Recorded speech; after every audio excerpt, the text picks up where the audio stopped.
YouTube channel ખેડૂત ઉત્સવમાં આપનું સ્વાગત છે। આજે તારીખ 30 ઓગસ્ટ 2024 ને શુક્રવાર। જોઈએ આજના હવામાન સમાચાર। તે પહેલા ચેનલમાં નવા હો તો ચેનલને સબસ્ક્રાઇબ કરી લેજો। ગુજરાતમાં છેલ્લા 5 દિવસથી ભારેથી અતિભારે વરસાદ વરસી રહ્યો છે, ત્યારે હવામાન વિભાગે નવી આગાહી કરતા જણાવ્યું છે કે ગુજરાત પર ધીરે ધીરે આગળ વધેલી સિસ્ટમ હવે વાવાઝોડું બનશે। આગાહી પ્રમાણે જો આ સિસ્ટમ વાવાઝોડામાં પરિવર્તિત થઈ તો ગુજરાત પાસેથી દરિયામાં આ વર્ષનું પ્રથમ વાવાઝોડું હશે। તેમજ ગુજરાત પરથી પસાર થયેલી સિસ્ટમ હવે મજબૂત વાવાઝોડું બનશે અને આ વાવાઝોડાનું નામ આશના આપવામાં આવ્યું છે। તેમજ આજે અને આવતીકાલે સૌરાષ્ટ્ર અને કચ્છના તમામ વિસ્તારોમાં ભારેથી અતિભારે વરસાદની આગાહી કરવામાં આવી છે। તેમજ હાલ સૌરાષ્ટ્ર અને કચ્છના વિસ્તારો પરથી જે સિસ્ટમ ખૂબ ધીમી આગળ વધી રહી છે તે ડિપ્રેશન છે, જે આગળ વધીને અરબી સમુદ્રમાં જશે અને દરિયામાં પહોંચ્યા બાદ તે વધારે તીવ્ર બનવાની સંભાવના છે। ગુજરાતમાં હાલ દેવભૂમિ, દ્વારકા, જામનગર અને કચ્છમાં ભારેથી અતિભારે વરસાદ પડી રહ્યો છે અને દરિયાકાંઠાના વિસ્તારોમાં તથા બીજા વિસ્તારોમાં ખૂબ ઝડપી પવન ફૂંકાઈ રહ્યો છે।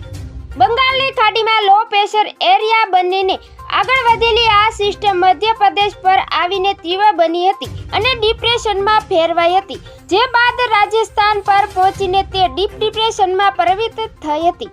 આ સિસ્ટમ ગુજરાત પર ખૂબ ધીમી ગતિએ આગળ વધી અને તેને અરબી સમુદ્રમાંથી વધારે પ્રમાણમાં ભેજ મળી રહ્યો છે, જેના કારણે રાજ્યના અનેક વિસ્તારોમાં અત્યંત ભારે વરસાદ પડ્યો છે। હાલ આ સિસ્ટમ કચ્છના વિસ્તારો પર છે અને ત્યાંથી આગળ વધીને પાકિસ્તાન, કચ્છ અને સૌરાષ્ટ્રના પાસેના દરિયામાં જશે અને દરિયામાં ગયા બાદ તે વાવાઝોડામાં પરિવર્તિત થશે।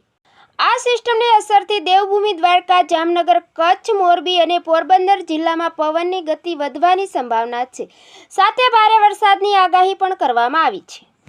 તેમજ આજે સૌરાષ્ટ્ર, કચ્છ અને દક્ષિણ ગુજરાતના વિસ્તારોમાં પવનની ગતિ 55 થી 65 કિમી પ્રતિ કલાક અને વધીને 65 કિમી પ્રતિ કલાક સુધી પહોંચવાની સંભાવના છે, જ્યારે ગુજરાતના દરિયાકાંઠાના કેટલાય વિસ્તારો અને અરબી સમુદ્રના કેટલાય વિસ્તારોમાં પવનની ગતિ 75 કિમી પ્રતિ કલાક ઝડપ સુધી પહોંચે તેવી સંભાવના છે। એકાદ દિવસ બાદ ગુજરાતના દરિયાકાંઠાથી દૂર ઉત્તર પૂર્વ અરબી સમુદ્રમાં પવનની ગતિ 85 કિમી પ્રતિ કલાકની ઝડપે પહોંચે તેવી સંભાવના છે। તેમજ આ સિસ્ટમના અસરથી કચ્છ અને સૌરાષ્ટ્રના વિસ્તારોમાં આગામી 2 થી 3 દિવસ સુધી કેટલાય વિસ્તારોમાં ભારેથી અતિભારે વરસાદ પડવાની પણ સંભાવના હવામાન વિભાગ દ્વારા વ્યક્ત કરવામાં આવી છે। તેમજ આજે કચ્છ, દેવભૂમિ, દ્વારકા, જામનગર, મોરબી, પોરબંદર, રાજકોટ અને જૂનાગઢના કેટલાય વિસ્તારોમાં ભારેથી અતિભારે વરસાદની આગાહી કરાઈ છે, જ્યારે ગુજરાતના અન્ય જિલ્લાઓમાં પણ હળવાથી મધ્યમ પ્રકારના વરસાદની આગાહી કરાઈ છે।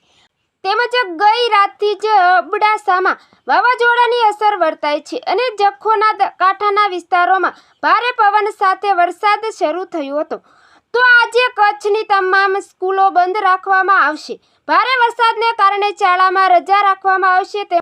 તેમજ રાજ્યના દરિયાકાંઠાના વિસ્તારોમાં આ વાવાઝોડું સર્જાશે।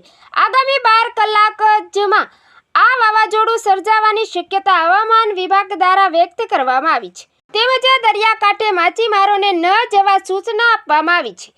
તેમજ કચ્છ અને સૌરાષ્ટ્રના તમામ જિલ્લાઓમાં અતિભારે વરસાદ સાથે રેડ એલર્ટ આપવામાં આવ્યું છે।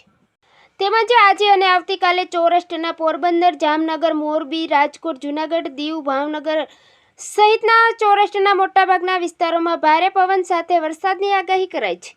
તેમજ કચ્છના તમામ વિસ્તારોમાં આજે ભારેથી અતિભારે વરસાદની આગાહી કરાઈ છે। તેમજ આજે ગુજરાતના તમામ દરિયાકાંઠાના બંદરોને એલર્ટ કરવામાં આવ્યા છે। તેમજ આજે દરિયાકાંઠાના વિસ્તારોમાં ભારે પવન ફૂંકાશે। તો મિત્રો, ફરી મળીશું નવી અપડેટમાં। જોતા રહેજો ખેડૂત ઉત્સવ ચેનલ।